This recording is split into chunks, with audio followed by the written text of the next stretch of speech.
आज की वीडियो में हम बात करेंगे कि 498 ए की जब एफआईआर दर्ज होती है तो उसे कैसे रद्द करवा सकते हैं और हाईकोर्ट के द्वारा जब एफआईआर को रद्द किया जाता है तो किन किन बातों का ध्यान रखा जाता है। साथ ही हम बात करेंगे कि हाई कोर्ट में कौन सी धारा के तहत आप एफआईआर को रद्द करवा सकते हैं। आज मैं आपको इस वीडियो के माध्यम से दो गंभीर बातें भी बताऊंगा और सुप्रीम कोर्ट ने क्या कहा, इसी संबंध में 18 सितंबर 2025 को जजमेंट आया है और सुप्रीम कोर्ट ने क्या जबरदस्त टिप्पणी की है। जानने के लिए बने रहिए वीडियो के अंत तक। मैं मन सैनी एडवोकेट और आप देख रहे हैं मन तलल बिलो। वीडियो अच्छा लगा हो तो प्लीज इसे लाइक करें। अगर आप चाहते हैं कि ऐसे इंटरेस्टिंग वीडियो मैं आपके लिए बनाता रहूं तो प्लीज चैनल को सब्सक्राइब जरूर करें। यह पंजाब का मामला था। पहले मैं इस मामले के फैक्ट के बारे में बता देता हूं कि हस्बैंड वाइफ की शादी होती है। शादी के कुछ दिनों के बाद ही दोनों में डिस्प्यूट हो जाता है और डिस्प्यूट के चलते जो पत्नी है वह अपने बच्चों को लेकर ऑस्ट्रेलिया चली जाती है और जो पति है वह भी ऑस्ट्रेलिया में जॉब करता है। आपकी जानकारी के लिए बता दूं कि वहां पर ज्यादा डिस्प्यूट बढ़ जाता है और वहां पर दोनों में यानी ऑस्ट्रेलिया की कोर्ट में मुकदमेबाजी हो जाती है। ऑस्ट्रेलिया की एक अदालत द्वारा हेग कन्वेंशन का हवाला देते हुए पत्नी को यह आदेश देती है कि वह बच्चों को दोबारा से ऑस्ट्रेलिया भेजे।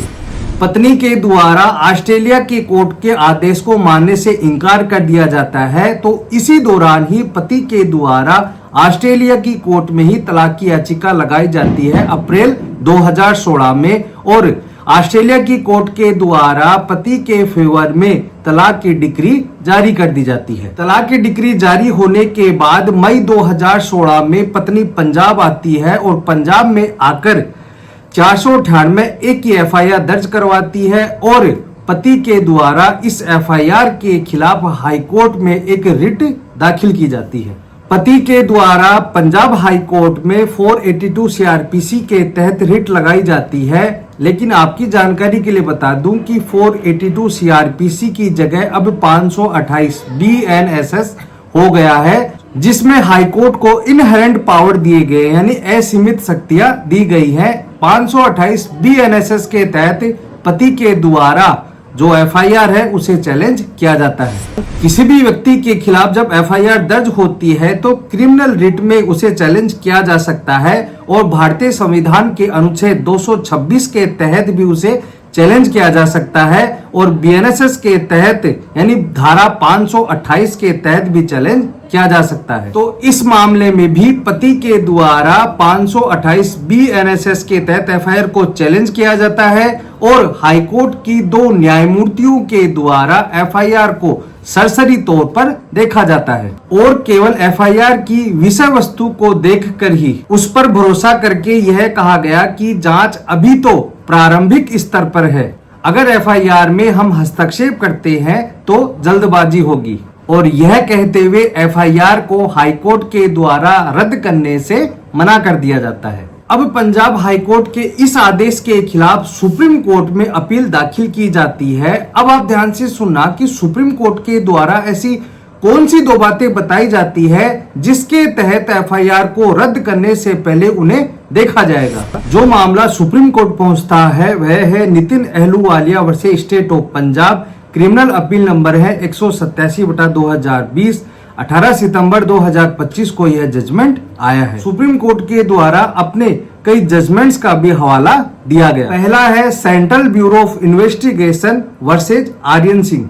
दूसरा है राजीव कोफ वर्सेज बाई साहब। तीसरा है Digambar versus state of Maharashtra. चौथा है state of Haryana versus Bhajanlal. इनमें एफआईआर को क्वेश करने के लिए लैंडमार्क जजमेंट दिए गए हैं और इन केसों का हवाला देते हुए बहुत ही महत्वपूर्ण बात कही जाती है। हालांकि यह सच है कि इस स्तर पर विस्तृत बचाव और रिकॉर्ड में पेश किए साक्ष्यों पर विचार नहीं करना चाहिए। यह भी उतना ही सच है कि यंत्रवत दृष्टिकोण को स्वीकार नहीं किया जा सकता। न्यायिक सोच को जो चीज विशिष्ट बनाती है वह कानून के अनुसार दिए गए तथ्यों पर उसका प्रयोग, इसलिए अदालत को कम से कम कुछ हद तक उस पृष्ठभूमि को समझना चाहिए जिसमें प्रतिवादी ने संबंधित एफआईआर दर्ज की थी। न्यायालय के द्वारा आगे यह भी कहा जाता है कि पत्नी ने जब डिक्री का आदेश हुआ था उसके 1 महीने बाद एफआईआर दर्ज करवाई थी, यह मानते हुए कि कानून द्वारा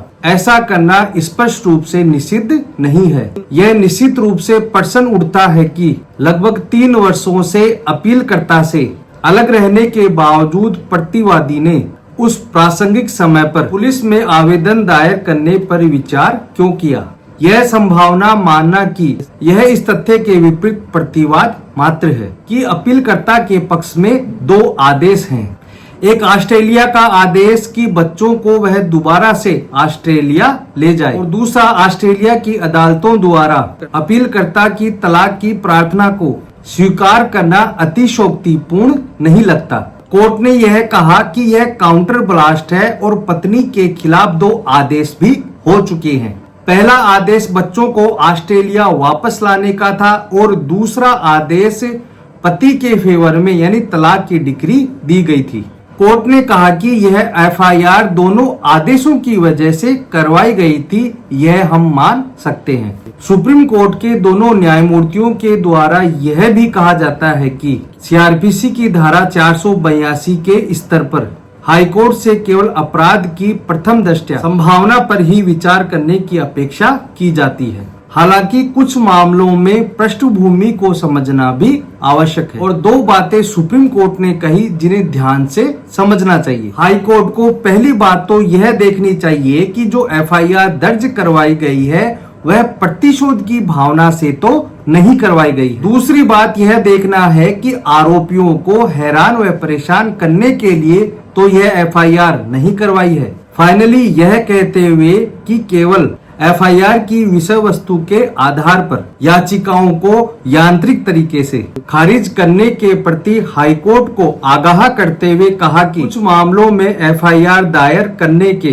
परिवेश और परिस्थितियों को भी ध्यान में रखा जाना चाहिए। न्यायालय ने आगे यह भी कहा कि हाईकोर्ट को यह भी ध्यान में रखना चाहिए कि क्या एफआईआर किसी जवाबी हमले का परिणाम थी या वादी को परेशान करने के किसी अप्रत्यक्ष उद्देश्य से प्रतिशोधात्मक कार्रवाई के रूप में दर्ज की गई। और यह कहते हुए इन सारी टिप्पणियों को कहते हुए सुप्रीम कोर्ट के द्वारा 498 की एफआईआर को रद्द कर दिया जाता है। तो यह थी 498 की एफआईआर को रद्द करने के बारे में जानकारी कैसी लगी। अगर वीडियो अच्छा लगा हो तो प्लीज इसे लाइक करें, ज्यादा से ज्यादा लोगों को शेयर करें। अगर ऐसा ही कोई मामला आपके खिलाफ चल रहा है और आपको यह लगता है कि झूठी एफआईआर दर्ज करवाई गई है तो आप भी एफआईआर को क्वेश करवा सकते हैं। तो दोस्तों आज के लिए इतना ही, धन्यवाद।